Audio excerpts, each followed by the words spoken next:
हिंगोली लोकसभा मतदारसंघातून शिवसेनेनं विद्यमान खासदार हेमंत पाटील यांना दिलेली उमेदवारी पुन्हा मागे घेतली आहे।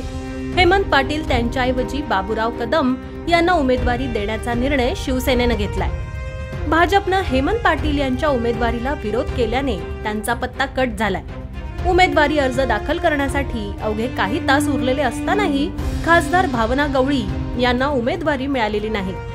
उमेदवारीसाठी भावना गवळी मुंबईत तळ ठोकून आहेत, मात्र कोणताही निर्णय झालेला नाही। दुसरीकडे हेमंत पाटील यांचा पत्ता कट झाल्याने त्यांच्याऐवजी त्यांच्या पत्नीला गवळींच्या जागेवरून उभं करण्यात आलंय।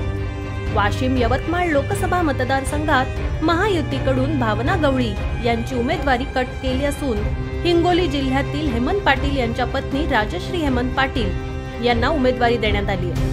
त्यामुळे भावना गवळी यांचे वाशिम येथील कार्यकर्ते व पदाधिकारी नाराज झाले आहेत। कार्यकर्त्यांनी आक्रमक होऊन वाशिमच्या जनसंपर्क कार्यालयासमोर भावना गवळींच्या समर्थनात घोषणाबाजी करत पार्सल उमेदवार नहीं चलेगा अशा घोषणा देत नाराजी व्यक्त केली।